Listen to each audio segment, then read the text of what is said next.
We're now going to have the speech by the best man, Mr. Adam Ludwig.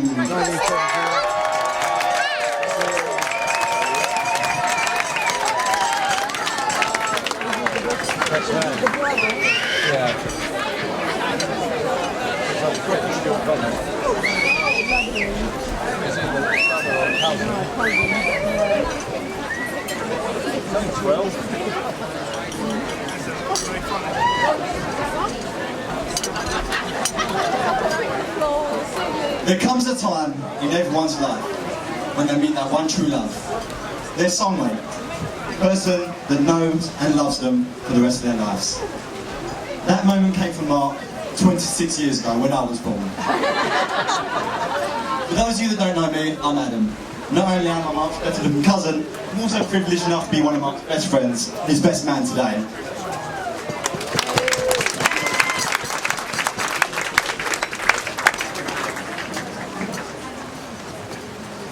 Growing up, Mark's been like an older brother to me. He's done all the normal embarrassing brotherly stuff, like pulling down my trousers in front of girls I liked, wrestling me whilst he's naked, teabagging me if I'm too drunk and have my mouth open. Now, I've never had an older brother, but Mark assures me this is all totally normal in brotherly life, so I have no reason to think otherwise. Like any older brother, as a teenager, Mark would pass over his wisdom with the ladies to me. Looking up to Mark, I would take everything he said pretty literally.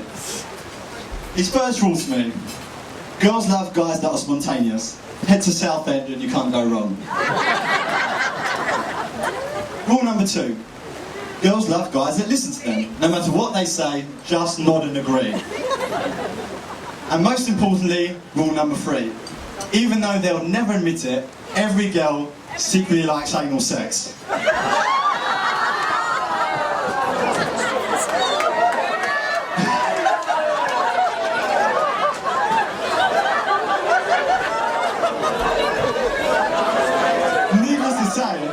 After taking his advice, my first sexual encounters never went as smoothly as I anticipated.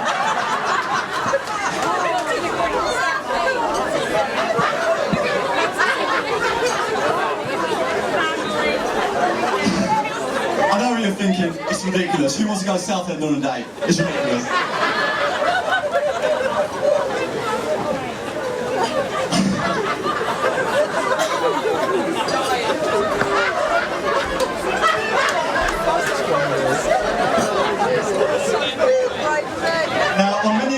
As some of you know, Mark has to be right all the time. And on many occasions, I've called Mark out on the fact that he's been totally wrong. Most recent of which being at a dinner party I recently hosted for some friends. We were talking about Mark's dogs, at the time puppies. And Mark was saying that as they were puppies, if they saw any nipples at all, they would try and lick and suck them, thinking they're their mothers. Now I strongly oppose this view, which led to Mark's typical evidential proof. Mark proceeded to remove his top and lie half naked on my dining table. He then called in his dogs, pulled one in each hand, and put their heads towards his nipples. The poor dogs at this stage were shaking and no doubt traumatised by the whole experience. But of course Mark had an excuse, which was because he hadn't shaved his nipples that day. So it turned them off.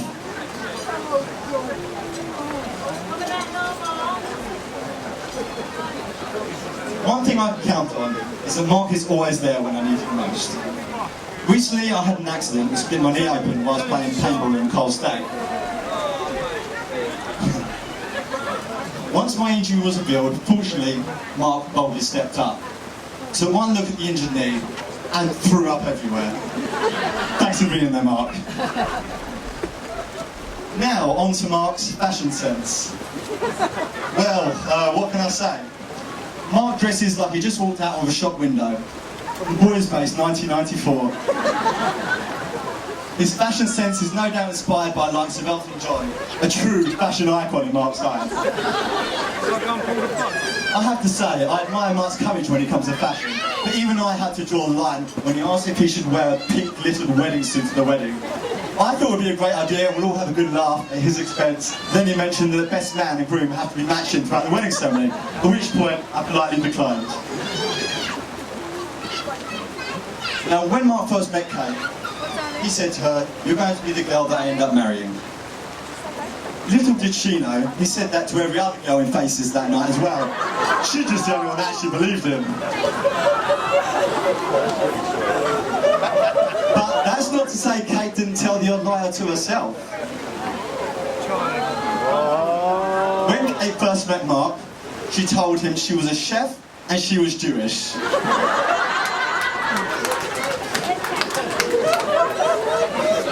I'm really sorry to say, but just because you had one cooking class, that does not make you a chef. Nor does the fact that you went to a synagogue once make you Jewish. On that note, I think everyone here will agree with me when I say, Kate, you look absolutely stunning tonight. A true picture of elegance.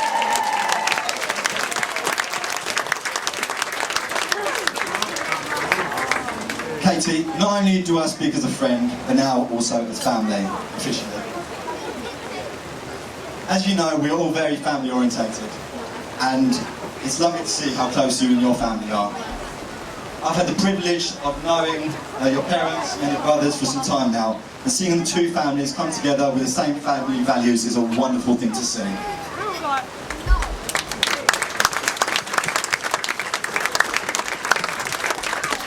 Looking at Mark and Kate, I honestly can't think of a better suited couple. You're both such loving, good-hearted people, and I'm looking forward to all the memories we're going to have together.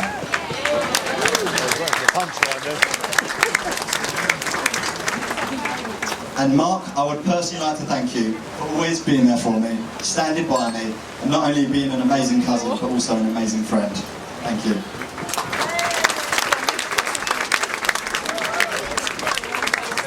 On that note, if everyone please can be upstanding, the toast is Mark and Kate to the bride and groom. Cheers.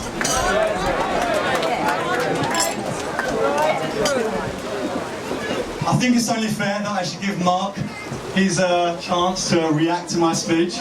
So if everyone could please welcome Mark.